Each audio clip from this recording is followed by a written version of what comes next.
Bonjour à tous, bienvenue sur Astro Kaka. Aujourd'hui nous allons parler des transits d'Uranus. Uranus, planète lente, planète qui passe 7 ans dans un signe et qui va revenir en Taureau.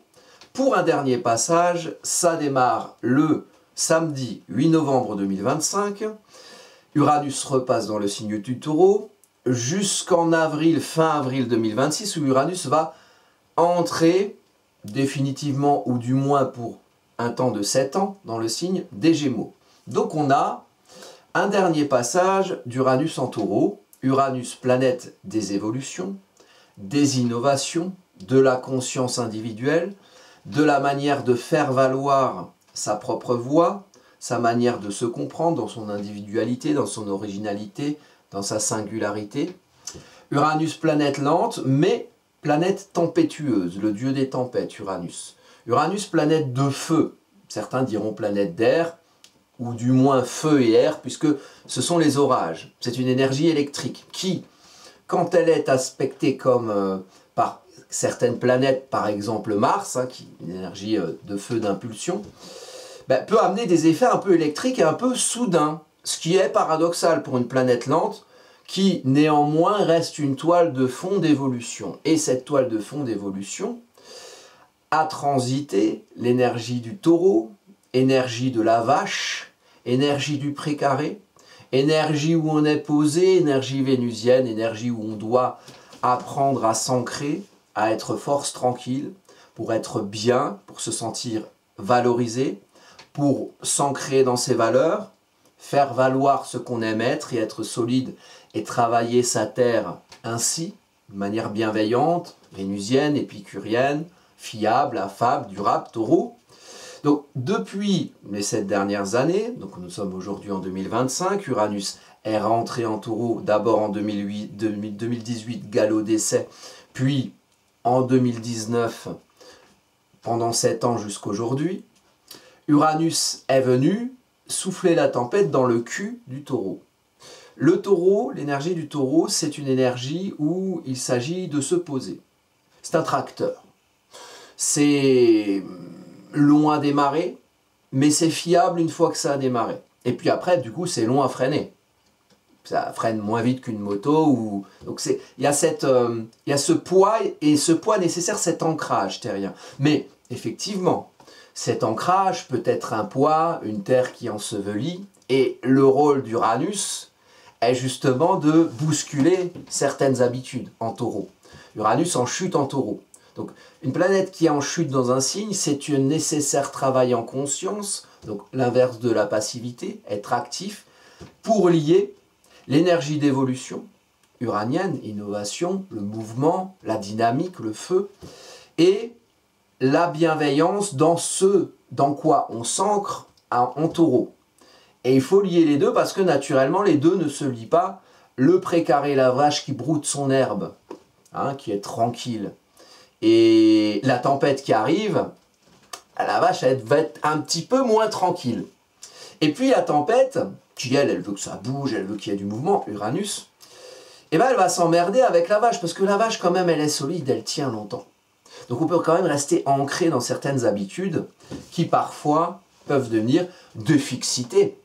Des matérialités, on amasse comme ça, on a amassé tellement de choses, on tient solidement, mais le message uranien vient nous indiquer qu'il serait peut-être temps de voir ailleurs si l'herbe est plus verte, d'aller bouger les lignes, changer de paradigme, parce que le temps est venu, puisqu'Uranus est là.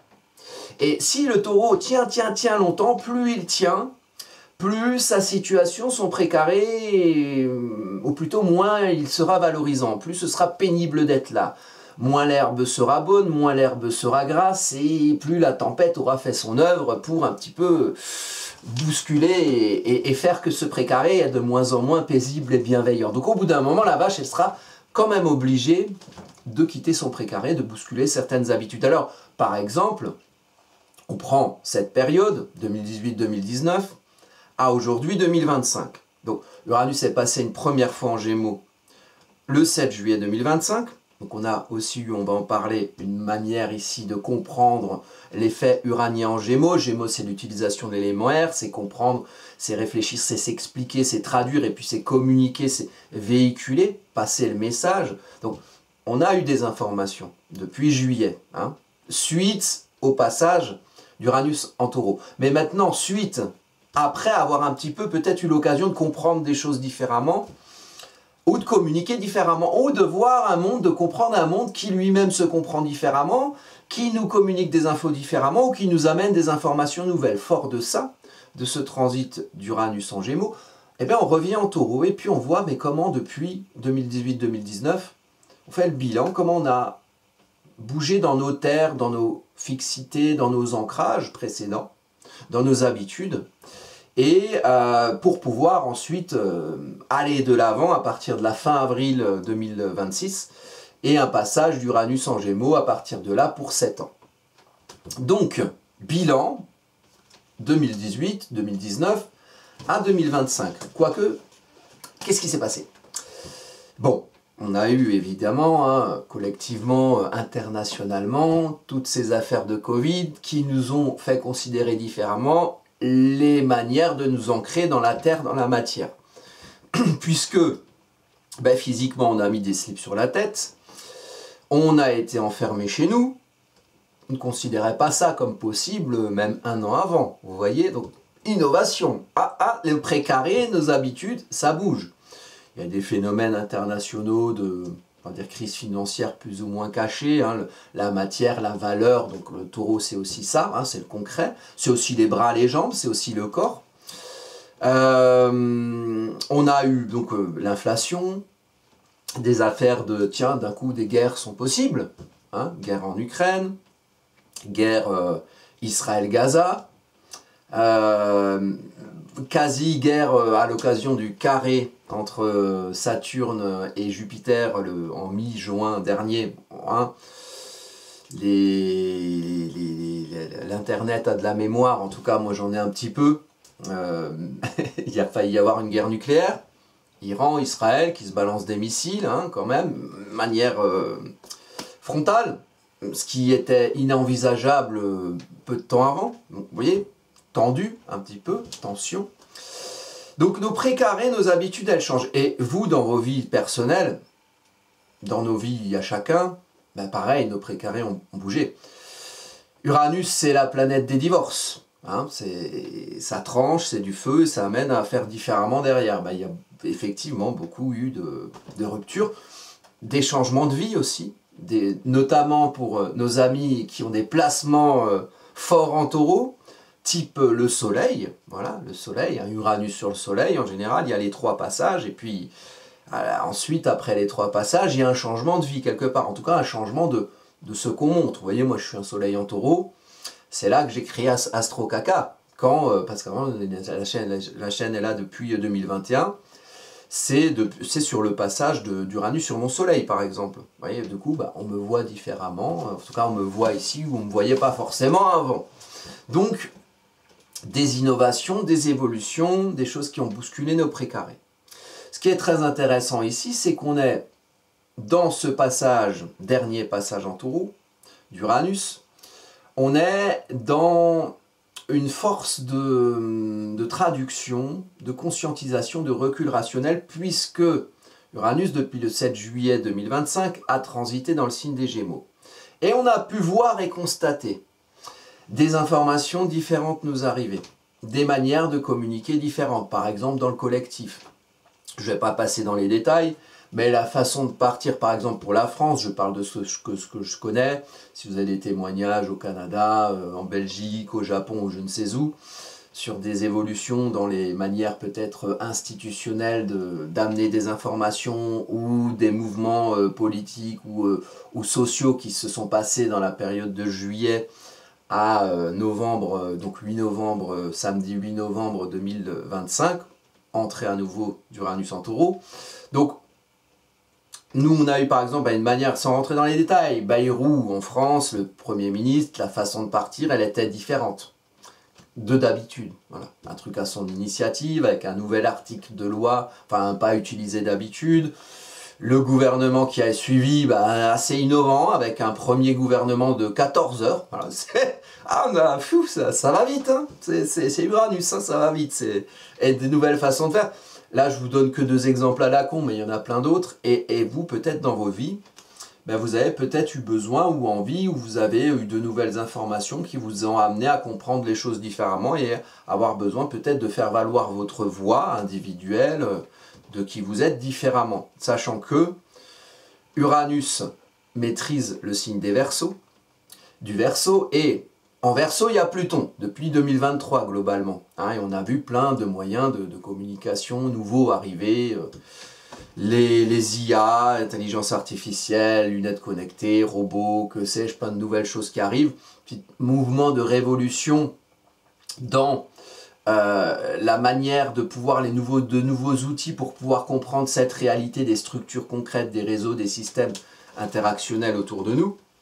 Ça me rappelle un petit peu cette période de fin du XXe siècle, début du XXIe siècle, donc 1990-2000, où Uranus, en fin des années 90, était en domicile dans le signe du Verseau, et on a eu les portables qui sont arrivés, qui sont généralisés, téléphones portables, l'internet, plein de nouveaux outils de communication. Donc, à une période d'un Uranus fort, et là on revient sur un Uranus fort en Gémeaux, associé, maîtrisant Pluton en Verseau. Bon. Sachant que Saturne, qui maîtrise aussi les Verseaux, Saturne en Verseau, c'est la part de réalité concrète, et puis Uranus, c'est la part d'innovation, la manière de voir cette réalité concrète par le prisme de nos yeux, par le prisme de notre conscience individuelle uranienne.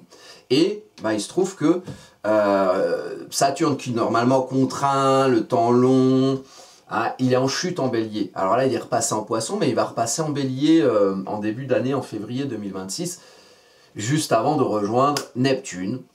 Neptune conjonction Saturne le 20 février 2026, une conjonction qui a eu lieu la dernière fois en 1989, à peu près pile au moment de la chute du mur de Berlin. Vous voyez, comme quoi, il y a aussi un cycle de grands ensembles, type Union soviétique, qui a chuté vers cette période-là, type Union européenne, qui est née vers cette période-là, donc il y a un cycle. Un cycle, ça veut dire, bah, soit on repart pour un autre cycle, soit on dit, bon, bah, ton existence aura eu lieu sur ce cycle-là, et puis après, ben, on passe à autre chose. Donc, des choses un petit peu comme ça, plutonien, c'est la déstructuration, la mort et la renaissance éventuellement, ou le fait de considérer les choses fondamentalement différemment, fruit de ce qu'on aura creusé, de ce qu'on aura enquêté, ce qu'on aura révélé, de ce qu'on a trouvé en dessous, cette lave sous-jacente qui finalement bouge le sol et les réalités sur lesquelles nous sommes ancrés. Donc Uranus, ici, qui revient dans le signe du Taureau. Au niveau des temporalités, on va parler de cette carte, évidemment.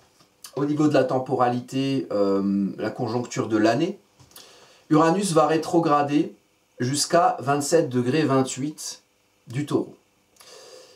Ça se passera le 4 février 2026, juste avant la conjonction Saturne-Jupiter en Bélier. Et jusqu'à cette conjonction, et à partir du 20 janvier, donc à peu près 20 janvier, 20 février, Uranus va rester quasiment à ce degré-là. Donc 27 degrés 28 quand il va rétrograder. Donc les personnes qui ont des placements en fin taureau vers là, hein, vers 27-28 degrés, sachez et anticipez que vous allez être bien concerné par Uranus sur cette période. Et si vous avez des placements type lune, soleil, ascendant à ce moment-là, à ce niveau-là, dans votre carte natale, sachez, anticipez le côté, ça bouscule les habitudes, et plus vous comprenez que aller vers le mouvement et l'évolution est le sens du vent, et moins vous allez essayer de freiner des cas de fer avec vos sabots de vache, et moins vous allez vous prendre la tempête dans le cul. Petite recommandation, on n'est pas plus fort qu'Uranus et on n'est pas plus fort que Pluton. Nous ne sommes que de toutes petites choses sur une incarnation qui fait partie de milliers, millions, milliards d'incarnations sur une toute petite planète qui fait partie d'un grand univers. Donc, voilà, essayez d'être dans le sens du vent, en général, on se casse moins le cul. Mais après, chacun fait ce qu'il veut, et bien sûr, les sadomaso, ils se décideront sciemment d'aller vers ce qui fait mal, et ils ont bien le droit, et ils font ce qu'ils veulent. Donc, Et si vous avez par exemple 27 degrés, 28 degrés du taureau, c'est des personnes qui sont nées vers le, je sais pas, 18 mai, par exemple, ils ont leur soleil, 18, 19 mai, 20 mai, voilà, donc si il y en a qui m'écoutent, hein, faites un nœud dans votre mouchoir, cochez au calendrier, cette période à peu près de fin janvier, fin février, c'est la période du soleil en Verseau, voilà. En plus, hein, soleil en Verseau, le signe d'Uranus, donc elle va être bien cette période. Il y a plusieurs périodes qui sont pas mal. Je mets en lien sous la vidéo, celle que j'ai fait sur les transits de 2026, il y en a des intéressants. Ben là, janvier, février, c'est pas mal. Après, juillet, ça pique un peu aussi. Mais bon, voilà, il faut accueillir le mouvement. Si les choses, il y a certainement des choses dans votre vie qui... Voilà, sont un peu, voilà, le taureau, c'est un peu, encore, ça n'a pas fini de travailler, c'est encore un peu la fixité, c'est encore un peu la matérialité, parfois même la possessivité, les ombres du taureau. Donc voilà, l'occasion de changer les choses, en tout cas une belle météo qui vous aide à vous apporter le vent dans le dos pour aller vers des avenirs chantants et des dimanches merveilleux. Bon, n'importe quoi ce que je dis. Donc, du coup... Uranus va rétrograder à 27 degrés 28 et va rester à peu près sur ce degré-là pendant un petit moment du 20 janvier au 20 février et va revenir en avril. Alors j'avais noté la date, c'est fin avril, hein, voilà, le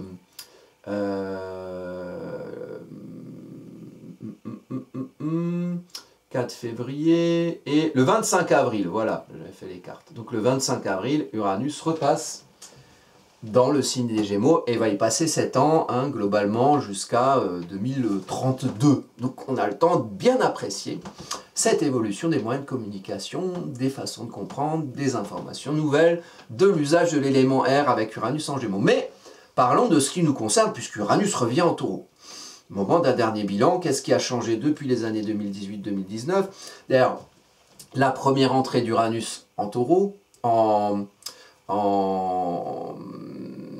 ça s'est fait, le premier passage c'était, voilà, le 15 mai, non pas le 15 mai, premier passage d'Uranus en Taureau, le 15 mai 2018, voilà, et jusqu'au 6 novembre 2018, cette date elle m'intéressait. Les gilets jaunes ça a commencé juste après, donc c'était sur un Uranus en Bélier à l'époque. Les gilets jaunes, hein, je ne sais pas si vous vous rappelez, de 2018 à 2020, ça s'est arrêté, donc ils manifestaient régulièrement, toutes les semaines, et c'était quand même un mouvement qui a été plutôt suivi, plutôt innovant, parce que ben voilà, on ne savait pas quelle tête couper, parce qu'il n'y avait pas vraiment de chef, l'effet uranien, donc ça a démarré après un premier passage d'Uranus en Taureau. Et donc Uranus était revenu en Bélier à l'époque, et donc le 8 novembre,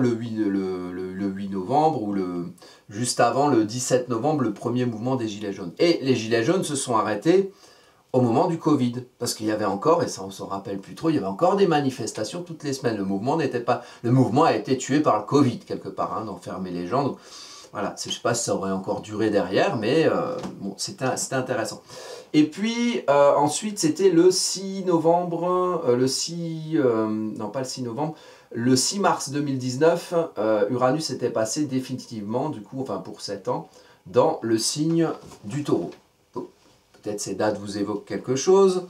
C'était en France le premier mandat Macron, c'était le mouvement des Gilets jaunes, on va dire à son apogée à l'époque. Puis ensuite, on a eu, donc pour bouleverser les précarés, les habitudes, on a eu le Covid, on a eu l'inflation, on a eu la guerre en Ukraine, on a eu les choses qui se passent, guerre Israël-Gaza, hein, assez terrible. D'ailleurs, on revient, soit dit en passant, pour la conjoncture actuelle de ce moment de retour d'Uranus en Taureau, on revient sur un trigone Mars-Saturne, Mars en Scorpion, Saturne en Poisson, qui était sur le ciel des attentats du 7 octobre. Démarrage, donc massacre à ce moment-là, et démarrage de ce qui s'est passé à Gaza ensuite, avec, alors je ne sais pas combien, 40 000, 50 000 morts, dont un tiers d'enfants, enfin, hein, des choses qui ne sont pas hyper glopes.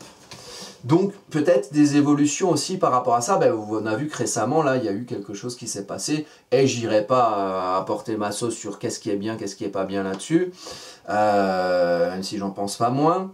une révolution avec un plan avec Trump où voilà, ils vont pouvoir faire visiblement leur plage, je sais pas quoi, là, ils vont faire une côte d'Azur à Gaza, enfin ils ont des projets immobiliers fort intéressants, voilà, sur le dos de gens que ça intéressait peut-être moins.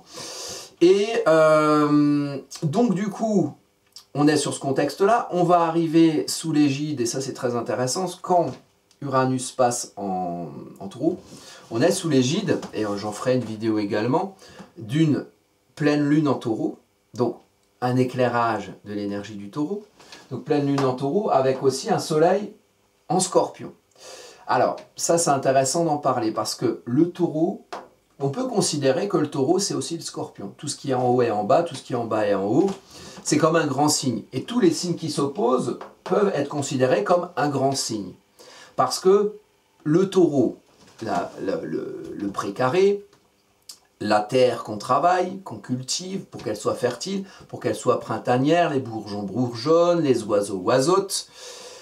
Mais pour que cette terre ne soit pas une terre sèche, une terre où rien ne pousse, il faut de l'eau. Et l'eau, elle va aller se trouver en fouillant, en creusant, hein, pour chercher la source, le puits, le fond du puits Scorpion, dans l'ombre, sous la surface visible de l'eau qui permet d'irriguer la terre à la surface vénusienne visible. Donc ce qui fait qu'on est bien, ce qui fait qu'on s'aime, ce qui fait qu'on est ancré dans ses valeurs, c'est parce que c'est fertile, c'est parce que c'est irrigué d'un sens, et d'un sens profond Scorpion, qui est mise en lumière en cette saison du Scorpion par le soleil, et le besoin finalement, fruit de tout ce qui a évolué, fruit de tout ce qui nous a bousculé depuis les années 2018-2009, le fruit de tout ça génère ici, dans ce dernier passage, puisque c'est sous l'égide d'une lune, même si la lune, vous voyez, elle est passée en Gémeaux, donc ça fait le lien entre le Taureau et le Gémeaux aussi par la lune. La lune, c'est un besoin, il faut lui donner à bouffer. Donc effectivement, la lune est en Gémeaux ici,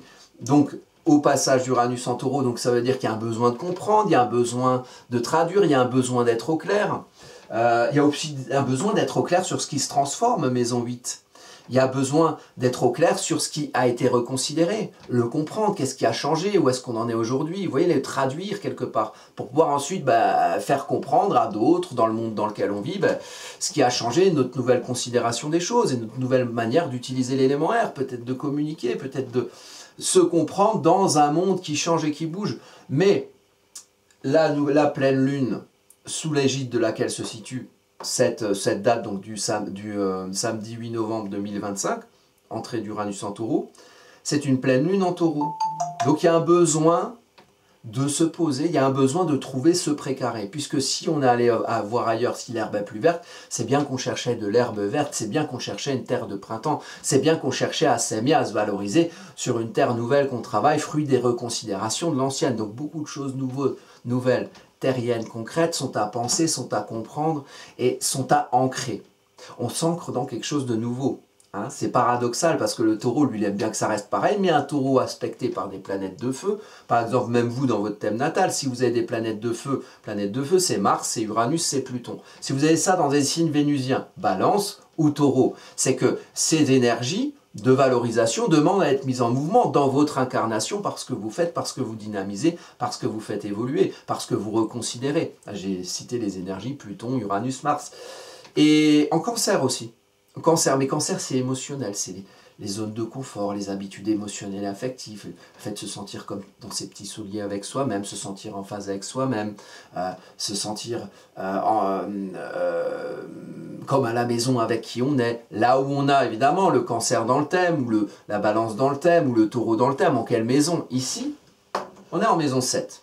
Quand je disais Uranus, planète des divorces, bon, maison 7 c'est les engagements, c'est le couple, excusez-moi, c'est le couple, c'est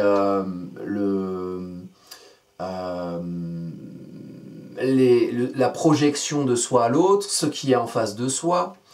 Et donc, du coup, nous avons une évolution sur ce dernier passage, une évolution de la manière de nous projeter à l'autre, une évolution de la manière dont on s'ancre dans ce qu'on vit avec l'autre, ou dans les engagements qu'on prend. Donc on a peut-être une envie de faire autre chose, on a peut-être une envie de se valoriser, de s'ancrer différemment dans la relation, de s'ancrer différemment dans les engagements qu'on prend, contractuels, affectifs. Je disais, dans le passage d'Uranus en Taureau, il y a beaucoup de gens qui ont évolué dans leur couple ou dans leur relation.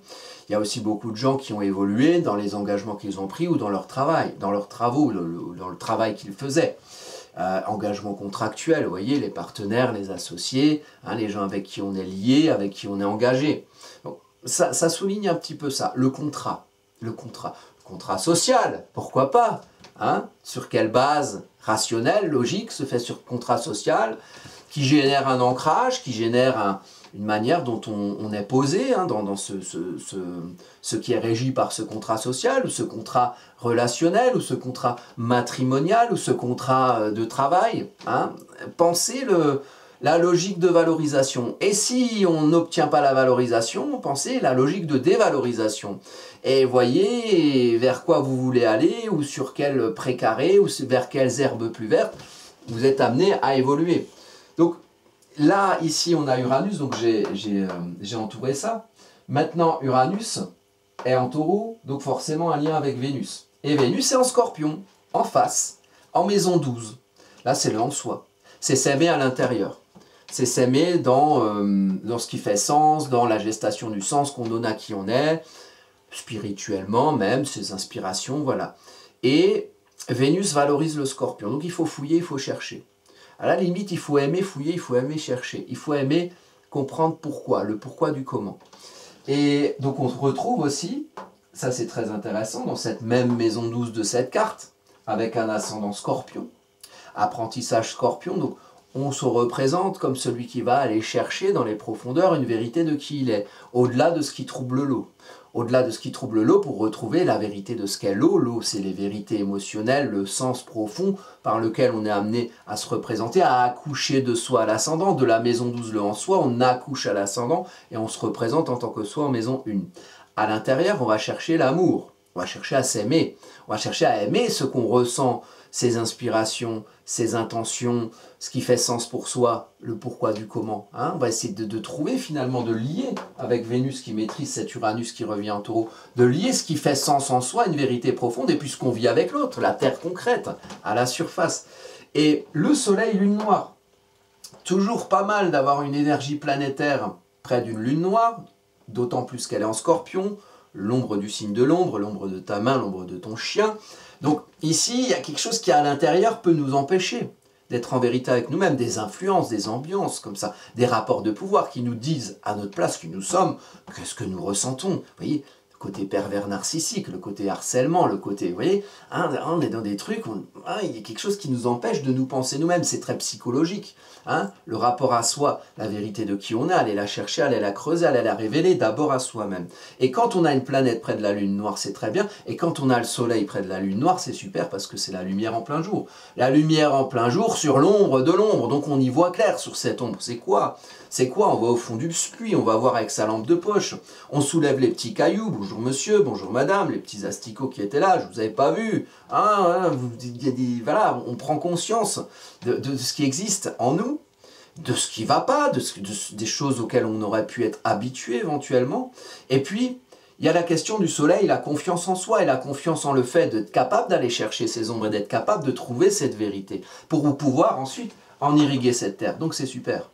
C'est super, mais il faut aimer chercher. Hein. Si on n'a pas envie de chercher, je suis fatigué, on se repose un petit peu, puis on revient le lendemain. Hein. On a du temps. On a du temps, donc du 8 novembre 2025 à fin avril, vous voyez. Et puis il y a ce virage entre les deux, de fin janvier à fin février, qui va nous mener à le passage en direct d'Uranus en mode direct, et puis à la conjonction Saturne-Neptune en bélier. Pam, vous voyez, un truc qui naît, construit, concret, Saturne, inspiré, Neptune. Donc voilà, et on va voir les cartes suivantes, les cartes de la rétrogradation et puis du passage à nouveau en Gémeaux, de cet Uranus dont on parle ici. On a ici, vous voyez, qui représente en maison 1, en Sagittaire, Mars et Mercure. Alors, c'est intéressant dans le contexte de ce passage d'Uranus en Taureau, de novembre 2025, cette conjonction. Parce qu'elle se fait plusieurs fois. Chercher à comprendre, Mars chercher à comprendre, agir pour communiquer aussi, avoir voilà, des choses à dire, des choses à véhiculer, hein, de manière active, hein, je décide, je fais, je prends l'initiative avec Mars. Mars en maison 1, le courage de l'action. Mercure en maison 1, en tant que moi, je comprends, en tant que moi, je communique, je véhicule un message actif par Mars. Mais on avait cette conjonction au moment à peu près de la nouvelle lune en balance du 21 octobre 2025, donc juste avant. Donc c'était aussi une nouvelle lune vénusienne, et qui est suivie par une pleine lune vénusienne, la pleine lune en Taureau dont on a parlé tout à l'heure, qui régit donc cette carte-là. Et donc là, il y a la deuxième, il y a Mercure qui va rétrograder, qui va revenir à une deuxième conjonction avec Mars. Il y en avait une première, donc au moment de la nouvelle lune en balance 21 octobre 2025, on avait une première conjonction, là une deuxième, et puis on aura une troisième, je crois en fin novembre ou en décembre. Donc la rencontre de agir pour comprendre, creuser pour comprendre, pulsion de vie de Mars, j'y vais, je fais, je cherche à comprendre. C'est vraiment ça, je cherche à comprendre et à expliquer ce que j'aurais compris éventuellement. Et on passe du Scorpion au Sagittaire dans cette conjonction-là, et ici on est du côté du Sagittaire, donc chercher à comprendre où aller, quoi faire, quoi cibler, en tant que moi, pour pouvoir évoluer dans ce que je vis avec l'autre. Je fais quelque chose qui me représente pour évoluer dans mon ancrage relationnel, dans les engagements que je prends. Et donc ça interroge sur les conjonctions de Mercure et de Mars qui passent du Scorpion au Sagittaire. Donc je cherche à comprendre ce qui fait sens pour moi, qu'est-ce qui m'empêche de me formaliser, d'exprimer une vérité de ce que je suis au fond. Et puis ensuite, je cherche à comprendre, mais ok, j'ai compris, j'ai été chercher, j'ai été fouillé dans l'émotionnel, dans la vérité, et je cherche à faire quelque chose en fonction de ce que j'aurais compris, éventuellement reconsidérer. Et là, on arrive sur Pluton qui maîtrise le Scorpion. Mars ici, en Sagittaire, maîtrise le Scorpion, donc maîtrise Vénus qui maîtrise Uranus, et puis Pluton aussi, en Verseau. Pluton en Verseau qui lui-même est maîtrisé par Uranus. Donc là, je vous ai entouré tous les points importants. Donc sur votre carte, sur cette période-là, évidemment, vous allez regarder tout ce que vous avez en toute fin Taureau, vous allez regarder ce que vous avez en Scorpion, globalement, on va dire principalement entre 1 degré et 16 degrés, vous allez regarder ce que vous avez en Sagittaire, donc en maison, des planètes, peut-être des maisons c'est sûr, des planètes peut-être, début Sagittaire, et puis début Verseau évidemment, avec Pluton. Pluton qui est repassé en marche directe, il y a la vidéo en lien, le 14 octobre. Donc, il y a quelque chose à reconsidérer, pulsion de mort Pluton, à reconsidérer du vous parmi les autres, à reconsidérer du vous autour de vous, à reconsidérer de votre conscience de vous-même parmi les autres autour de vous, et puis même dans le monde, dans les systèmes, les réseaux interactionnels. Comment la conscience, la reconsidération de la conscience va mener à une évolution, fruit de tout ce qui s'est passé depuis 2020, 2018, 2019, 2020, hein, en termes de reconsidération concrète, le monde est différent, les choses ont bougé, nous on a bougé aussi, qu'est-ce qu'on fait comme bilan?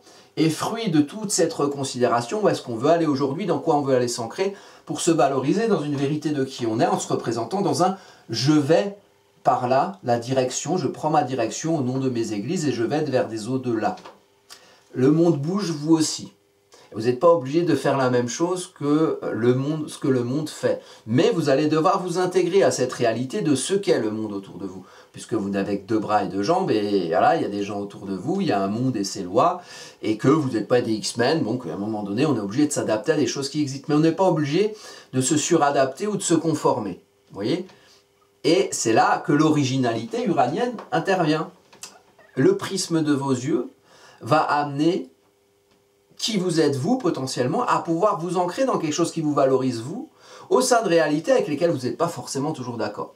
Et on fait de son mieux, et c'est pas parfait, mais on essaye, enfin on n'essaye pas d'ailleurs, faites ce que vous voulez, mais il y a ces énergies-là qui sont pour moi fondamentales dans cette carte-là. Et donc, ce qui va être intéressant au niveau du Sagittaire, je vise juste pour viser loin, concentration de l'énergie active et aller au-delà de certaines barrières, parfois de conditionnement sociaux, culturels, éducationnels, affectifs, ou au-delà de certains dogmatismes et de certains moralismes qui auraient tendance à prendre votre arc et vos flèches pour viser à votre place. Et donc ce rapport entre le Taureau et le Scorpion fait partie de ce dernier passage d'Uranus en Taureau. la terre concrète qu'on travaille est mue par une vérité de soi qu'on a amené à chercher et qui va générer des actions pour aller au-delà, qui vont vous faire comprendre quoi cibler, quoi viser, et vers quel au-delà vous souhaitez aller. Hein, et quitte à vous tromper, pour vous dire « Ah ben non, c'était pas par là, et puis je change ensuite ». L'intelligence de la vie, c'est de faire quand on fait, on voit, et on voit si ça nous convient ou pas. Voilà.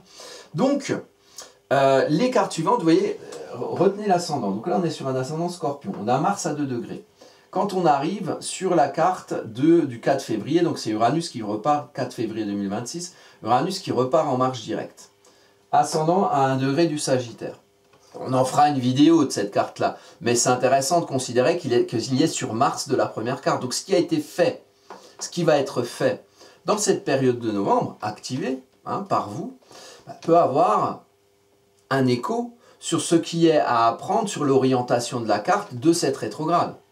Donc, quelque chose qui démarre et qui va peut-être nous indiquer si la direction a été la bonne ou quelle direction prendre à ce moment-là à cette période de 2026 entre, là ici précisément, le 4 février, à partir du 4 février 2026. Et puis, si on regarde le passage d'Uranus le 25 avril 2026 en Gémeaux, ben là, on retombe sur le même ascendant. Donc, début Sagittaire, très important. Si vous avez des placements début Sagittaire, vous-même, ça peut être très important. Moi, j'ai quoi? J'ai Uranus, par exemple. Bah, tiens. J'ai Uranus qui est là, moi. Donc, je suis personnellement concerné par des évolutions, des libérations, ou c'est aussi l'indépendance d'esprit, la conscience individuelle, de peut-être voilà, des choses à prendre pour faire valoir chez moi une certaine indépendance d'esprit à travers les choses que je fais, les choses que je cible et les endroits où je vais. Voilà. Donc, et puis vous voyez que cette carte-là, quand même, Uranus qui repasse en Gémeaux, bim, sur le descendant. Alors, bienveillance, bienveillance, Uranus sort du Taureau. Donc quand il est sorti du Taureau le 7 juillet 2025, il était accompagné de Vénus. Quand il retourne, donc quand il sort du Taureau la première fois, donc quand il va en Gémeaux la première fois le 7 juillet 2026, il était accompagné de Vénus. Et le 25 avril 2026, accompagné de Vénus, de nouveau, et avec un soleil qui est du coup en face, en Taureau. Donc l'axe Taureau-Scorpion et les Gémeaux et le Sagittaire. En fait, en gros, on a ces 4 signes. Scorpion, Sagittaire, Gémeaux, Taureau. Ultra soulignés sur ce dernier passage d'Uranus en Gémeaux. Et en plus, cette carte-là, elle va régir toute la période jusqu'à 2032. Donc, quand on pensera à Uranus, évidemment, on pensera au Verseau, parce qu'on est des bons élèves et qu'on connaît nos maîtrises planétaires. Mais on pensera aussi au Scorpion, Sagittaire, le passage entre les deux. Donc, le marasme émotionnel dans lequel il faut fouiller pour savoir où aller ensuite et quoi faire, quelle direction prendre, quelles églises représenter. Et le Taureau Gémeaux, donc l'ancrage, le précaré, et une fois qu'on a bien les pieds posés, on arrive à pouvoir voir autour de soi qu'est-ce qui se passe, communiquer avec le monde, échanger, être au clair avec qui on est parce qu'on est ancré dans ce qu'on aime être, et après on peut communiquer et passer la bonne parole. Donc, voici un élément, évidemment on pourrait en parler plus, évidemment vous avez vos cartes particulières, et donc ça va vous concerner d'une certaine manière, vous, dans vos vies. Et puis, vous aurez même une manière à vous, selon votre carte à vous, et puis selon vos choix de vie et vos orientations personnelles, vous aurez vos manières de voir cette réalité du monde qui évolue. Et votre manière de la penser, et votre manière de la comprendre, et votre manière d'y faire quelque chose, et d'y adapter qui vous êtes vous. Donc, si vous avez besoin de mes services d'astrologue pour décrypter un petit peu sur votre carte tout ce qui se passe ici, eh bien, comme d'habitude, en fin de vidéo, je fais ma petite pub personnelle, astrocaca.fr, qu'il est merveilleux ce site, et donc il y a possibilité soit de me voir pour des consultations astrologiques, soit pour différents types d'études, et notamment études de transit, ou de révolution solaire. D'ailleurs, petit message en passant, ceux qui veulent faire des cadeaux à Noël, des fois il y a des gens qui font des thèmes astrologiques, pourquoi pas. Et là on est quoi? On va arriver en novembre, donc n'hésitez pas à y aller dès maintenant parce que Si vous venez en décembre, ben, je risque au niveau du délai de ne pas pouvoir assurer, de vous donner le truc pour que vous puissiez l'offrir en cadeau de Noël. Donc l'anticipation, hein, gouverner c'est prévoir, c'est très Capricorne, c'est très Saturnien, donc n'hésitez pas à y aller à l'avance si c'est pour un cadeau ou s'il y a une date, voilà, par exemple pour les révolutions solaires. Les révolutions solaires, c'est donc le thème anniversaire, un thème de l'année qui s'inclut dans un thème global du thème le thème natal, c'est la temporalité d'une vie, d'une incarnation, et la révolution solaire, c'est la temporalité de l'anniversaire d'une année à l'anniversaire de l'autre année. Et il arrive, c'est pas obligatoire, hein, mais il arrive que les gens le veulent pour leur anniversaire ou pour faire un cadeau, donc n'hésitez pas à y aller à l'avance, petit conseil. Donc vous êtes les bienvenus quoi qu'il en soit, et puis si vous avez des questions, j'ai mon adresse mail, hein, qui figure sous le descriptif de la vidéo. Et puis voilà, donc je vous souhaite un très bon Uranus, dieu des tempêtes, dieu des évolutions, dieu des innovations, une certaine part d'énergie de modernité, hein, qui revient bousculer nos précarés taureaux, il vient faire le bilan de tout ce qui a été bousculé depuis 2018-2019. Et on sait qu'il y a eu plein de choses merveilleuses, mais accueillons le mouvement et voyons, envisageons l'au-delà. Et l'ancrage, fruit de cette évolution, ancrage qui doit redevenir et devenir et s'ancrer dans quelque chose de bienveillant de Vénusien Taureau. Donc je vous dis à bientôt pour une prochaine vidéo.